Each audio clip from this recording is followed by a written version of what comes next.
महाराज जी ने बताया कि आध्यात्मिक चेतना और उड़ान भरने के लिए हमेशा गुरु के आदर्शों का पालन करना चाहिए। जो शिष्य अपने गुरु के आदर्शों का पालन करता है वो अपने लक्ष्य तक पहुंचकर अपने उद्देश्य को प्राप्त कर लेता है। आज की कहानी इसी पर आधारित है। प्राचीन काल में एक आश्रम में ध्यानानंद नाम के एक गुरु रहते थे। वो अपने शिष्यों को वेद शास्त्रों की शिक्षा दिया करते थे। उनके बहुत सारे शिष्य थे जो उनकी आज्ञा का पालन किया करते थे। लेकिन उनका एक शिष्य जिसका नाम विवेक था, वो गुरु के आदर्शों को बहुत ही मानता था। विवेक ने कई वर्षों से ज्ञान की खोज में लगा रहता था। उसने कठोर तपस्या की, शास्त्रों का अध्ययन किया और अपने गुरु की सेवा में दिन रात एक कर देता था। वह आध्यात्मिक उड़ान भरने के लिए हमेशा बेचैन रहता था। वह चाहता था कि वह दिन आए जब उसे अचानक कोई महान बोध हो जाए, वह बाहरी दुनिया की सीमाओं से ऊपर उठ जाए। एक दिन बेचैनी में विवेक ने गुरु से पूछा, गुरुदेव, मैंने सब कुछ कर लिया है, हर शास्त्र पढ़ लिया, हर आसन सीख लिया, वह क्षण कब आएगा जब मैं उड़ान भर पाऊंगा? वह कौन सा मंत्र है जो मुझे आंतरिक यात्रा पर ले जाएगा? गुरु ध्यानानंद मुस्कुराए। उन्होंने विवेक को अपने पास बिठाया और कहा, बेटा, तुम हमेशा उड़ान की बात करते हो। तुम सोचते हो कि यह कोई बाहरी यात्रा है, कोई जादुई छड़ी है जो हमें अचानक प्राप्त हो जाएगी। लेकिन जिस उड़ान की तुम तलाश कर रहे हो उसके लिए तुम्हें बाएं नहीं बल्कि भीतर की तरफ देखना होगा।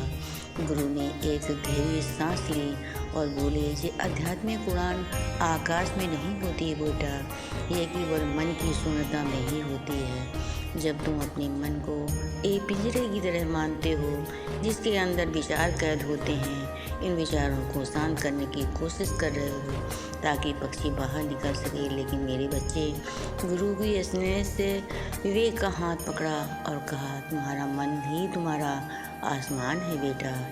तुम्हें उड़ने के लिए किसी नई पंख की ज़रूरत नहीं है। तुम्हें सिर्फ इतना सोचना है कि तुम पहले उस अनंत चेतना का हिस्सा हो जो उड़ान का अर्थ है। अपने स्वयं के अंधकार को छोड़कर विचारों के अंदर तुम्हें घुसना होगा। तुम्हारे विचार जितने ही शांत होंगे तुम उतना ही अपनी पहचान को आगे बढ़ा सकोगे और गुरु के लक्ष्य को प्राप्त कर सकोगे। विवेक ने गुरु की आंखों में देखा और सोचने लगा, इस बार जब मैं ध्यान में बैठूंगा तो उड़ान भरने की कोशिश नहीं करूंगा, पर बैठूंगा और देखूंगा कि हमारा मन क्या कह रहा है। क्योंकि बिना निर्णय के किसी भी लक्ष्य तक नहीं पहुंचा जा सकता है। जब तक हमारा मन एकाग्र नहीं होगा और हम विचारों से लड़ना नहीं छोड़ेंगे तो हम उस लक्ष्य को प्राप्त नहीं कर सकते हैं। विवेक ने गुरु के शब्दों को अत्यधिक ध्यान से सुना। उस दिन से वह अपनी तपस्या का तरीका बदल दिया। उसे बोध हो गया था कि तलाश छोड़कर केवल हमें ध्यान को केंद्रित करना चाहिए। उसका मन शांत होने लगा। वैसे सुबह ध्यान के दौरान में उसने महसूस किया कि ना कोई बिजली चमकती है, ना कोई चमत्कार होता है, बल्कि एक गहरी सांस है।